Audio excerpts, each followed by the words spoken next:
ಯಾರು ಮಾಡ್ತಾರೆ ಬಿಸಿಬೇಳೆ ಬಾತ್ನ? ನೀವು ನೀನು ಮಾಡ್ತೀನಿ. ಬರುತ್ತಾ ನಿಂಗೆ ಮಾಡಕ್ಕೆ? ಹೇಗೆ ಮಾಡೋದು ಬಿಸಿಬೇಳೆ ಬಾತ್ನ? ಖಾರ ಬುಂದಿ ಹಾಕೋದು, ಆಮೇಲೆ ಬಿಸಿಬೇಳೆ ಬಾತದು ಪೌಡರ್ ಹಾಕೋದು, ಖಾರ ಹಾಕೋದು, ಗೆಡ್ಡೆಕೋಸು ಕ್ಯಾರೆಟ್ ಕಡಲೆ ಬೀಜ ಹಾಕಿದ್ದು, ಆಮೇಲೆ ಸ್ಟವ್ ಆನ್ ಮಾಡಿ ಬಂಡಿ ಇಟ್ಟು ಅದರಲ್ಲಿ ಹಾಕಿ ರುಬ್ಬಿ ಆಮೇಲೆ ಪ್ಲೇಟಿಗೆ ಹಾಕಿ ಎಲ್ಲರಿಗೂ ಕೊಡೋದು. ಸೂಪರ್. ಇದನ್ನೇ ಮಾಡೋಣ. Come let's start our vlog with our bisibele bath. ಅಕ್ಕಿ ಒಂದು ಲೋಟ ತಗೊಂಡ್ರೆ ಅದ್ರದ್ದು ಅರ್ಧದಷ್ಟು ಬೇಳೆ ತಗೋಬೇಕು. ಇವಾಗ ಇದನ್ನೆಲ್ಲ ತೊಳೆದು ಒಗ್ಗರಣೆಗೆ ಹಾಕಿದ್ರೆ ಬಿಸಿಬೇಳೆ ಬಾತ್ ರೆಡಿ. ಬಿಸಿಬೇಳೆ ಬಾತೇ ಬೇಗ ಮಾಡೋಕ್ಕಾಗೋದು. ಮಾಡೋಣ. ಬಿಸಿಬೇಳೆ ಬಾತ್ ಮಾಡೋಣ ಅನ್ನೋಷ್ಟರಲ್ಲಿ ನಮ್ಮ ಅತ್ತೆ ತಂಗಿ ಮತ್ತು ಅವ್ರ ಮಕ್ಕಳು ಮತ್ತು ನಮ್ಮ ಅತ್ತೆ ಅವರ ದೊಡ್ಡ ಅಕ್ಕನ ಮಗಳು ಅವ್ರ ಫ್ಯಾಮಿಲಿ ಎಲ್ಲ ಬಂದರು. ನಮ್ಮ ಮನೆಯವ್ರಿಗೆ ಎಷ್ಟು ಬೇಕೋ ಆ ಅಳತೆಯಲ್ಲಿ ನಾನು ಬಿಸಿಬೇಳೆ ಬಾತ್ ಮಾಡೋಣ ಅಂತ ಅಷ್ಟೇ ತರಕಾರಿ ಎಲ್ಲ ಹೆಚ್ಚಿಟ್ಟು ಅಕ್ಕಿ ಎಲ್ಲ ಇಟ್ಟಿದ್ದೆ. ಸೊ ಸ್ವಲ್ಪ ಜಾಸ್ತಿ ಜನ ಬಂದರು ಮತ್ತು ಎಲ್ಲರಿಗೂ ಹಶ್ವಾಗಿತ್ತು. ಸೊ ಹಾಗಾಗಿ ಅಕ್ಕಿ ಮತ್ತು ಬೇಳೆ ಪ್ರಮಾಣ ಜಾಸ್ತಿ ಮಾಡಿದೆ. ಬಿಸಿಬೇಳೆ ಬಾತ್ ಟೇಸ್ಟ್ ಮಾತ್ರ ಸೂಪರಾಗಿತ್ತು. ಕೊನೆಗೆ ನನಗೆ ಸಿಗಲಿಲ್ಲ, ಸ್ವಲ್ಪ ತಿಂದೆ, ಶಾರ್ಟೇಜ್ ಆಯಿತು. ಸೊ ಇಲ್ಲಿ ಎಣ್ಣೆ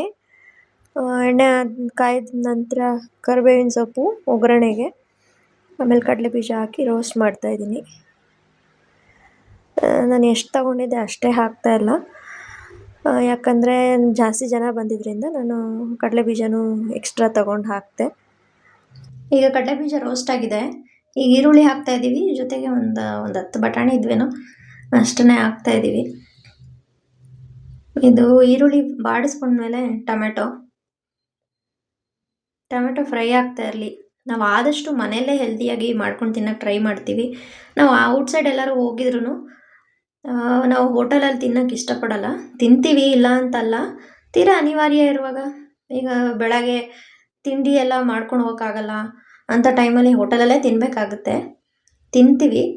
ತೀರಾ ಇವಾಗ ಏನಾದ್ರು ಮನೆಗೆ ಬರ್ತಾಯಿದ್ದೀವಿ ನೈಟ್ ಅಂದರೆ ಎಷ್ಟೊತ್ತಾಗಲಿ ಬಂದು ಮನೇಲಿ ಬೇಳೆ ಸಾರು ಮಾಡ್ಕೊಂಡು ತಿಂದರೆ ಒಂಥರ ನೆಮ್ಮದಿ ಆಗುತ್ತೆ. ತರಕಾರಿ ಎಲ್ಲ ಹಾಕ್ಬಿಟ್ಟಿದ್ದೀವಿ. ಈಗ ಸ್ವಲ್ಪ ಉಪ್ಪು ಹಾಕೋದು, ಆಮೇಲೆ ಹುಣ್ಸೆಹಣ್ಣು ರಸ ಹಾಕೋದು, ಆಮೇಲೆ ಮಸಾಲೆ ಹಾಕೋದು, ಮುಚ್ಚೋದು ಅಷ್ಟೇ. ನೋಡಿದ್ರಲ್ಲ ಎಷ್ಟು ಸಿಂಪಲ್ಲಾಗಿ ಆಗುತ್ತೆ ಅಂತ. ನಾನೇನು ಸಪ್ರೇಟ್ ಒಗ್ಗರಣೆ ಮಾಡಿ ಅದನ್ನು ಸಪ್ರೇಟಾಗಿ ಎಲ್ಲ ಬೇಯಿಸಿ ಆ ಥರ ಎಲ್ಲ ಮಾಡಲ್ಲ. ಎಲ್ಲ ಹಾಕ್ಬಿಟ್ಟು ಮುಚ್ಚಿಬಿಡೋದು. ಎಷ್ಟು ಟೇಸ್ಟಿಯಾಗಿತ್ತು ಅಂದರೆ ನಿಜವಾಗ್ಲೂ ನನಗೆ ಸಿಗಲಿಲ್ಲ ಲಾಸ್ಟ್ಗೆ. ನಮ್ಮ ಮನೆಯವರು ಕೇಳಿದ್ರು ಇನ್ನೂ ಬೇಕಿತ್ತು ಅಂತ. ಅಕ್ಕಿ ಒಂದು ಪಾವು ತೊಗೊಂಡ್ರೆ ಬೇಳೆ ಅರ್ಧದಷ್ಟು ತೊಗೋಬೇಕು, ಆವಾಗ ತುಂಬ ಟೇಸ್ಟಾಗಿ ಬರುತ್ತೆ. ಸೊ ಇವಾಗ ಖಾರದ ಪುಡಿನೂ ಹಾಕಾಯಿತು, ಮಸಾಲೆನೂ ಹಾಕಾಯಿತು. ನಾವು ಯಾವಾಗ್ಲೂ ಕುದಿಯೋ ನೀರನ್ನೇ ಹಾಕೋದು. ಒಂದು ಕಡೆ ನೀರನ್ನ ಕುದಿಸ್ಕೊತಾ ಇರ್ತೀವಿ. ಕುದ್ಮೇಲೆ ಹಾಕಿದ್ಮೇಲೆ ಬೇಗ ಆಗೇ ಹೋಗುತ್ತೆ. ನೋಡಿ ಎಷ್ಟು ಬೇಗ ಕುದಿಯೋಕ್ಕೆ ಸ್ಟಾರ್ಟ್ ಆಯಿತು. ಸೊ ಲಿಡ್ ಕ್ಲೋಸ್ ಮಾಡೋದು, ತಿಂತಾ ಇರೋದೆ. ವಿಜಿಲ್ ಕೂಡ ಬಂತು, ನೋಡಿದ್ರಲ್ಲ. ಮನೆಗೆ ನೆಂಟರೆಲ್ಲ ಬಂದರೆ ತುಂಬಾ ಖುಷಿಯಾಗುತ್ತೆ. ಅದರಲ್ಲೂ ಅವರು ಚಕ್ಲಿ ರವೆ ಉಂಡೆ ಎಲ್ಲ ಮಾಡ್ಕೊಂಬಂದಿದ್ರು. ಇದನ್ನೆಲ್ಲ ನೋಡಿ ನಾವು ಚಿಕ್ಕದ್ರಲ್ಲಿ ಅಜ್ಜಿ ಎಲ್ಲ ಮಾಡಿ ಡಬ್ಬಿಲಿ ಇಡ್ತಿದ್ರಲ್ಲ, ಅದೆಲ್ಲ ನೆನಪಾಯಿತು. ಇವರು ನಮ್ಮ ಅತ್ತೆಯವರ ಅಕ್ಕನ ಮೊಮ್ಮಗಳು, ಇವರು ನಮ್ಮ ಅತ್ತೆಯವರ ತಂಗಿ ಮಗಳು, ಮತ್ತು ಇವರು ನಮ್ಮ ಅತ್ತೆಯವರ ಅಕ್ಕನ ಅಳಿಯ. ಎಲ್ಲರೂ ಮನೆಗೆ ಬಂದಿದ್ದು ಖುಷಿ ಆಯಿತು. ನನ್ನ ಮಗ ಅಂತೂ ಅವ್ರ ಜೊತೆ ಬ್ಯಾಟು ಬಾಲ್ ಆಡ್ತಾ ಇದ್ದ. ಇವರು ನಮ್ಮ ಅತ್ತೆ ತಂಗಿ, ಇಬ್ಬರು ಒಂದೇ ಥರ ಇದ್ದಾರಲ್ಲ, ಅದಕ್ಕೆ ಇಬ್ಬರನ್ನೂ ಒಟ್ಟಿಗೆ ನಿಂತ್ಕೊಳ್ಳಿ ಅಂತ ಹೇಳ್ತಾ ಇದ್ದೀನಿ. ಎಷ್ಟೋ ದಿನ ಆದಮೇಲೆ ಇವ್ರನ್ನೆಲ್ಲ ನೋಡಿ ನಮ್ಮ ಅತ್ತೆಗಂತೂ ತುಂಬಾ ಖುಷಿ ಆಯಿತು. ಅದ್ರ ಜೊತೆಗೆ ಬೋಂಡ ಕೂಡ ಮಾಡಿದ್ವಿ. ಬೋಂಡ ಅಲ್ಲ, ಬಜ್ಜಿ ಮಾಡಿದ್ವಿ. ಯಾವ ಕಾಲೇಜು? ಚೆನ್ನಾಗಿದೆಯಾ college?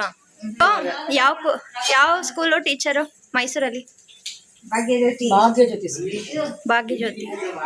Is it a government or private school? Teacher ತುಂಬ ಸ್ಟ್ರಿಕ್ಟು. ಸ್ಟೂಡೆಂಟ್ಸ್ ಎಲ್ಲ ಕಮೆಂಟ್ ಮಾಡಿ ಹೊಡಿತಾರ.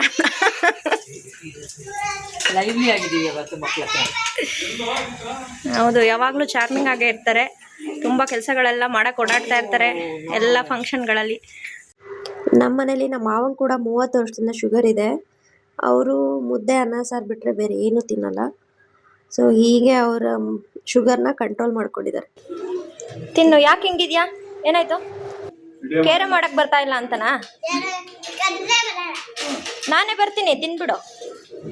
ಓಕೆನಾ?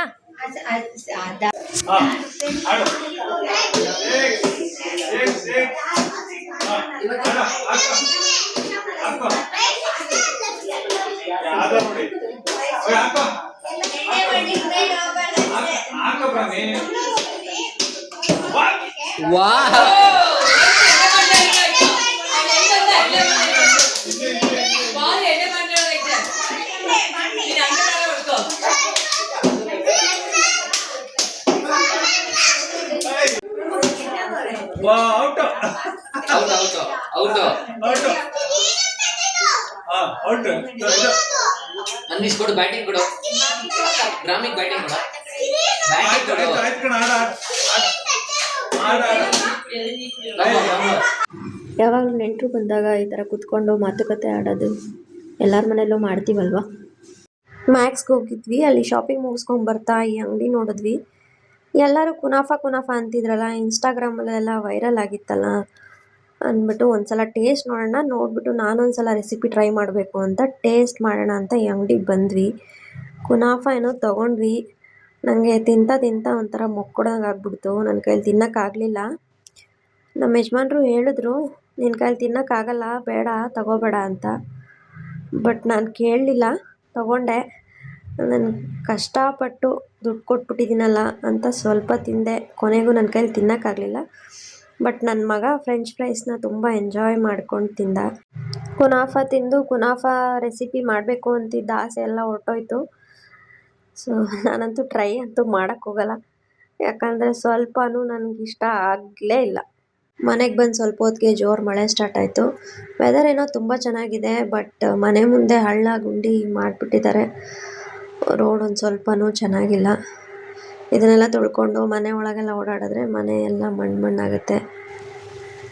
ಇವಾಗ ನಾನು ನಮ್ಮ ಯಜಮಾನ್ರನ್ನ ಕರ್ಕೊಂಬರೋಕ್ಕೆ ಅಂತ ಹೋಗ್ತಾಯಿದ್ದೀನಿ. ಅವರು ಮಿಲ್ಗೆ ಹೋಗಿದ್ದು, ಜೋರು ಮಳೆ ಬಂದಿದ್ದರಿಂದ ಅಲ್ಲೇ ನಿಂತಿದ್ದಾರೆ. ನಾನು ಹೋಗೋಷ್ಟರಲ್ಲಿ ಮಳೆನೇ ನಿಂತೋಗಿತ್ತು. ಮತ್ತು ಅವ್ರು ನನ್ನನ್ನು ಪಿಕ್ ಮಾಡಿಕೊಂಡು ಮನೆಗೆ ಬಂದ್ವಿ. ನೋಡಿ ರೋಡ್ಗಳು ಹೇಗಿದೆ ಅಂತ. ಆಫೀಸ್ಗೆ ಹೋಗುವಾಗ ಹೆಂಗೆ ಹೋಗ್ಬೇಕು ನಾವು.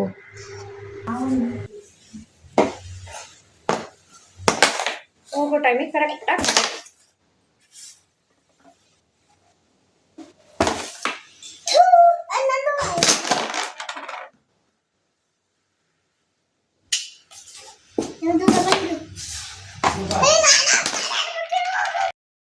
ಇವತ್ತಿನ ವ್ಲಾಗ್ನ ನಾನು ಇಲ್ಲಿಗೆ ಎಂಡ್ ಮಾಡ್ತಾ ಇದ್ದೀನಿ. ನಂಗಂತೂ ತುಂಬಾ ಖುಷಿ ಆಯಿತು. ನಮ್ಮ ರಿಲೇಷನ್ಸ್ ಎಲ್ಲ ಬಂದಿದ್ರು. ಇವತ್ತಂತೂ ಬ್ಯುಸಿ ಡೇ ಅಂತಲೇ ಹೇಳ್ಬೋದು. ಬ್ಯಾಂಗ್ಳೂರಲ್ಲಂತೂ ತುಂಬ ಮಳೆ ಇದೆ. ಅದು ಒಂಥರ ಖುಷಿನೇ ಆಯಿತು. ನಾನು ನಮ್ಮ ಪಾಪು ಆದಷ್ಟು ನಿಮ್ಮನ್ನು ಎಂಟರ್ಟೈನ್ಮೆಂಟ್ ಮಾಡೋಕ್ಕೆ ಟ್ರೈ ಮಾಡ್ತೀವಿ. ದಯವಿಟ್ಟು subscribe to my YouTube channel. ದಯವಿಟ್ಟು ಸಬ್ಸ್ಕ್ರೈಬ್ ಮಾಡೋದನ್ನ ಮರಿಬೇಡಿ. Thank you so much. Bye bye.